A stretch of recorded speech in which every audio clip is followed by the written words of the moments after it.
You know Vladimir Putin. You think he's a killer? Mm-hmm. I do. Oh my God. God, I hate American media so much. We begin with major developments from the war in Ukraine. More American. You're talking 99% of the time about Ukrainian Nazi. People in chat literally start to think that the denazification campaign is justified. Yeah, totally. As you know, I famously have exclusively talked about Ukrainian Nazis over the course of the past fucking 8 days of Russia's unjustifiable and horrific invasion of Ukraine. That has been incredibly fucking deadly and horrifying, which I've raised money for. But, you know, when I talk about all of that for 10 fucking hours and the one time you want me to talk about it. They have to be. They literally have to be trying to get me to talk about it over and over again to derail the conversation so that they can, like, you know, there's no fucking shot.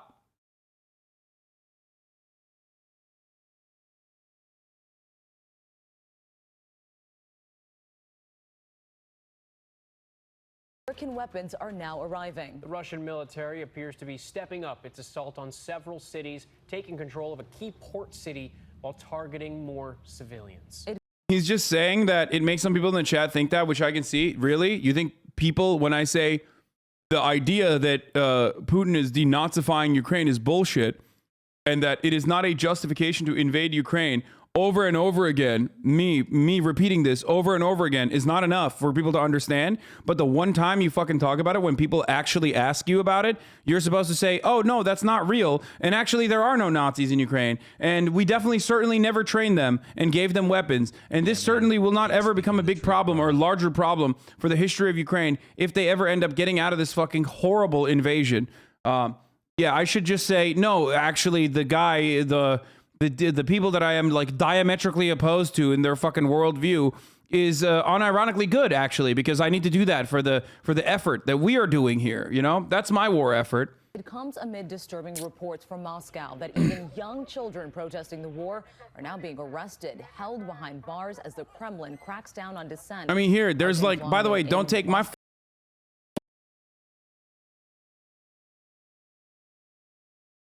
I can't believe I'm forced into having this argument over and over again just so that the other dumbasses can turn around and be like, this is all you talk about. No, motherfucker, this is all you want me to talk about, okay?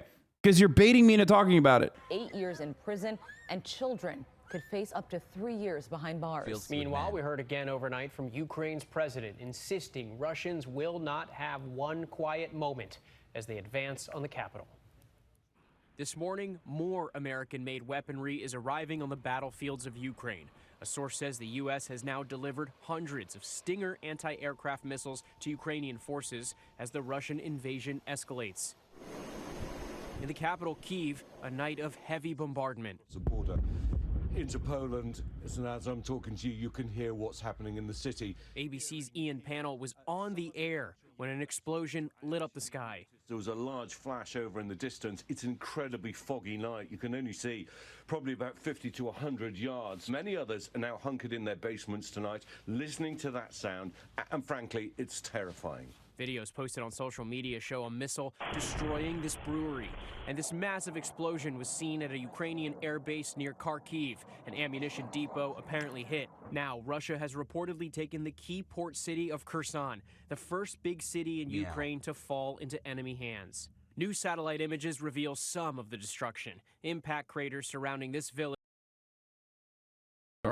near the Ukraine-Russia border, and several homes are on fire. Ukrainian officials now claim more than 2,000 civilians have been killed, 30 casualties, and confirming about 530 casualties so far. The International Court says it has, quote, reasonable basis to believe that war crimes are being committed.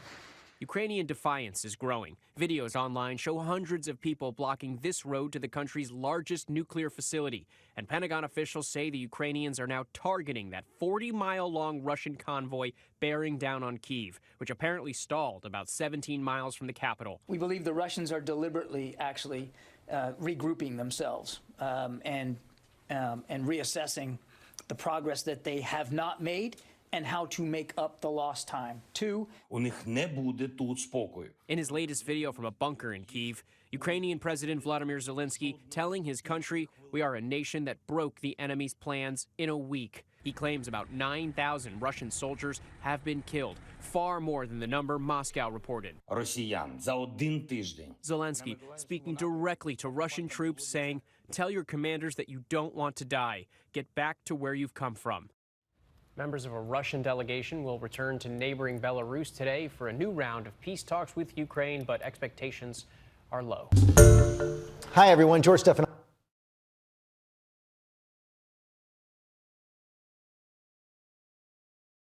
At Hasanabi, the West and USISNT going all out on sanctions because it's not in their self-interests. Sanctions will lead to alignment of China, Russia and India. India, China are setting up trade accounts in local currency instead of dollars. Dude,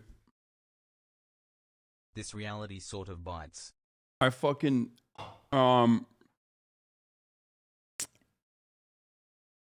I fear that, because I mean you see a lot of the misinformation that's popping off right now when what Russia is doing is completely unjustifiable, completely awful, obviously, right? But it's clear to me that no matter what the fuck happens, okay, no matter what the fuck happens, it's clear to me that they can get away with pretty much anything by like stating pretty much whatever the fuck they want to, like in mainstream media. So be on the lookout for, you know, dirty bombs. Be on the lookout for, you know, takes about tactical nukes and you know, additional war crimes that go beyond the pale of the horrific consequences of regular war, but rather, you know, gas attacks. Like they're gonna. No, I'm not saying Ukraine has these things. No, that's bullshit. I'm saying that you're gonna start hearing things eventually about how like Russia is like, you know, doing carpet bombing and Russia is doing, you know, gas attacks and shit like that, which will make it functionally impossible. Be on the lookout for something like that, especially if there is like